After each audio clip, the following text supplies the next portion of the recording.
Coming up next on The Beat Goes On, we welcome Tanya Kwasza. Tanya is a matchmaker in the real estate world, selling or buying. Tanya effortlessly puts the two together with great success. You can find Tanya weaving her magic at Ray White in Newmarket. Tanya Kwasza, welcome to The Beat Goes On. Nice to be here, Jared. And are you a motivated person like our special guest, Robin? I'm extremely motivated. I'm highly motivated. I'm What probably motivates- over-motivated. What gets you out of bed in the morning? Property. Well, Yeah. what's the fascination with property? What is it about property? Well, property is it's a base of our lives. We all need somewhere to live. Yes, we do, don't we? Yeah, we do. And it's my passion, and people love property. Yeah. And what I love doing is matching people to property. Matching, that sounds like you're a matchmaker. It does indeed. Yeah. Yeah. So the matchmaking is that, how do you explain your matchmaking? Well, matchmaking for me is assisting people to sell their property and to link them up with their dream home. So it's a very difficult thing, you know. So there's a time in our lives when we have to downsize. Maybe children have left home. Baby boomers, this Yeah. is what we're doing at the moment, aren't we? Yeah, absolutely. And it's a difficult thing. It's difficult because your children have left home, you're left knocking around in a big house. It's a time where we're all out travelling. It's a time we want to be freed up for cash and we don't want to be at home. Sometimes the garden's getting too big for us. Sometimes even just the cleaning's getting too much. Yeah. So a lot of people are actually starting to see the benefit of selling up and getting out of a big home, and often getting out of an expensive home in good zones, and taking that cash and downsizing. I like to be part of wealth creation. I think it's really important. I believe in investing. I believe in providing for your children's future, for your own future, for retirement. And I think that if I can assist people through my experience and assisting them to purchase well in real estate, then I'm really happy to be involved in that process for them. It was fantastic. If we had any issues or concerns, we could tell her. We didn't have to present it, we would just say, look, this is what's happening for us, how do we deal with this? And it made it a very easy process and took a lot of stress out of it. She treated us like a person, she felt like a member of our family from time to time. Events very regular. Yeah. Tanya from the very start made us feel very comfortable about the whole experience. Every time she was very courteous, and she was always very, very, very forthcoming with a lot of information for us as well. And also she managed to find us a home, which is perfect. Now, another worry, of course, Tanya, is that people think, look, if I sell my house, it's going to cost me a fortune to buy something else, you know, and maybe I'm better off here. What's your advice there? Well, that's where you need to come to someone that's really skilled and they know the market.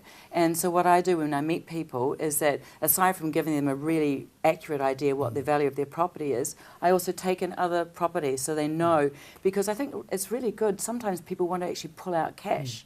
So if you look at your properties worth X amount, and I can show you these properties which are going to work really well, and you've got a cash differential of 300, 500, whatever the difference is. So I can actually assist people finding or selecting a new property. Now, one of the secrets is good presentation of the house, isn't it? Some people think that they just can sell a house as it looks. What's your advice on that? Our presentation is absolutely everything. Yeah. And here's an example. If you go to a car yard and you've got two models and one's shiny and polished, people will pay more for that. So I'm really, really big on doing simple renovations, just a coat of paint, maybe some new carpet, cosmetics, and to pay the least amount to get the most back. And staging is really important. And many homes you don't need to, but I do partial staging. I keep furniture in my own home. I have a lot of staging equipment, and I can come around and fluff up the beds and put in all the equipment and declutter and do all those things. Because when you buy a home, you're not only buying a home, Jared, you're actually buying into a lifestyle. And it's really important to create that lifestyle and to create that mood when you walk into a home. Who are you thinking of when you're doing this? Is it the woman makes the purchase, doesn't she? So you're actually setting the house up for another woman, isn't it? Well, I think is that true, or it's case by case. In some families, yes, the woman. No, but it's usually joint. It actually usually, but I guess I say in a way that the woman's the driver behind it in many cases. I've always felt that it is a woman's thing buying the house, isn't it? You know, the man says, "Oh, yeah, well, do you like that, honey? Yeah, we'll take it." Well, you can always tell who's the chef in the kitchen by the person that goes in and opens up the drawers, and you'd be surprised it's not always the woman. Now, a lot of people are thinking, I'm going to leave Auckland Yeah. I'm getting out of Auckland. Yeah. I'm going to get a good price for Auckland and go to Waihi or go to... can you help them there as well? Absolutely, yeah. Because that's what a lot of baby boomers are doing, aren't totally. they? Yeah. And of course you can work. We're a big network, Ray White. So what I do, I've just done it now. I've got a property for sale in Diamond Harbour, and I work with an elite agent down there. I select really good agents and send their requisites down, and they send me properties up. We're nationwide, Ray White, so it's not a problem.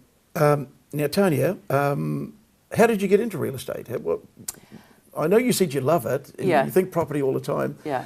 Were you, were you selling some houses of your own and you got the bug? Well, I've never been out of property. I think I was probably born in it because my dad was a property developer. He came across from the Ukraine and he started off in taxi driver, bus driver, but he got into property with Bob Jones and he did incredibly well.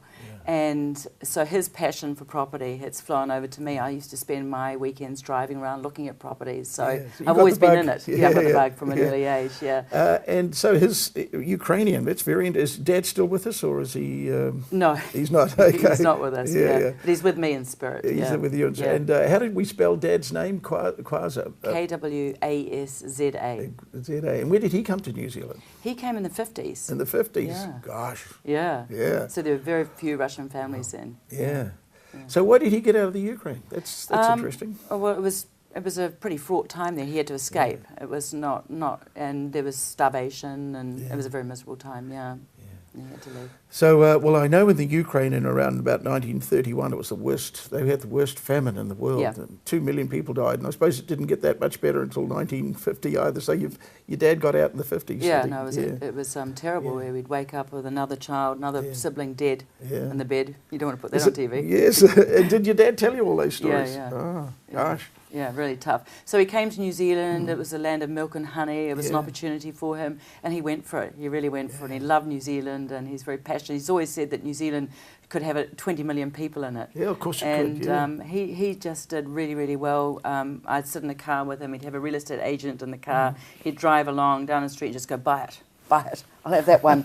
And that's a sense of power, isn't it? But I'll tell you how it worked for me is that when I came back overseas, I had a tiny son, a newborn son, and I wanted to give him the kind of life that my dad gave me. And I had a background in teaching and in psychology and medical editing, and I knew on an hourly rate I wasn't going to get there. So I had a small sum of money, I had $60,000, and I put that into my first property. And it was really difficult with the banks, but I pushed and pushed and pushed. I went to a mortgage broker, and I got my first property, and I didn't live in it.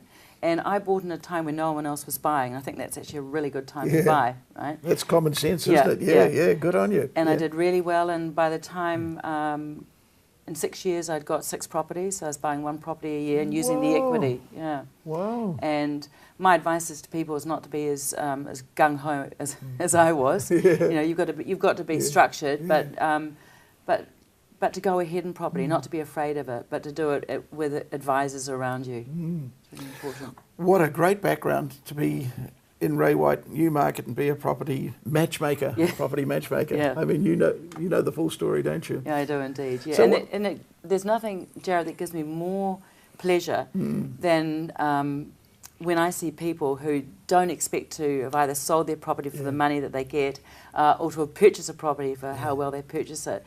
And I love going to their home afterwards and celebrating, and it's just wonderful. Now, today, Tanya, you're not just talking about people that have already got property. It's just a swap. They can go from something to something else. But what about getting on the property ladder? And you discussed it before about how you managed to get that first property of yours. How can you help people there? I definitely can. I think there's a lot of... at the moment, there's a lot of talk about it's impossible to get on. I totally disagree. Oh, really? Yeah. And that's going against what the newspapers are saying. Yeah, absolutely. I think it's really, really possible, and I did it, and it's very simple. All you need to do is rent where you want to live. Yep.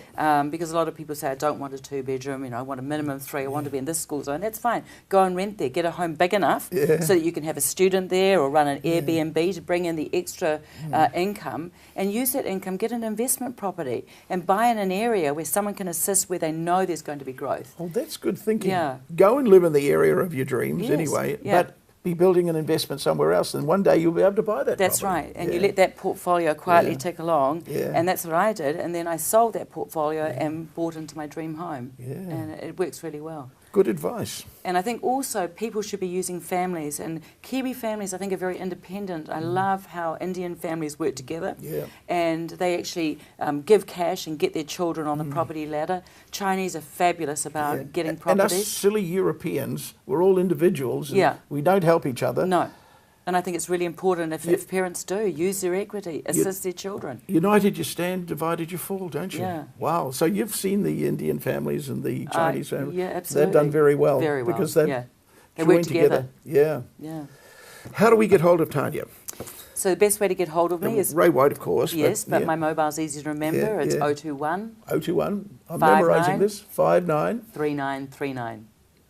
What a great number. Isn't it a good number? I've had it for a while. 021 59 39 39. Okay, and so basically, whether you're wanting to sell your house and you're thinking, gosh, I need help on this, you're the right person Absolutely, to give a call. Yeah. And even if you're not in Auckland, I can direct you to a really good agent. So what's the first thing you do when you get that call? You go and see them and say hi and... No, the first thing I do is get the information on the property. I'm very mathematical. I sit down and I choose... very similar properties. We get all the information on the size of the land, the size of the house. So you never walk in unprepared. You just, no. I have a pack full of information, and I think it's really important. I don't like to pull out figures and just do guesstimates. I work on facts on what other similar properties have sold by, and I'm very accurate. You'll see I have a list of properties that I've sold, and what I appraised them for, and what I sold for, and it's very close. Wow. Yeah. Tanya, you're wonderful. Thank you very much. We're going to see you again on The Beat Goes On. You will. The beat will go on. I need to buy a house. Right. Excellent. Yeah.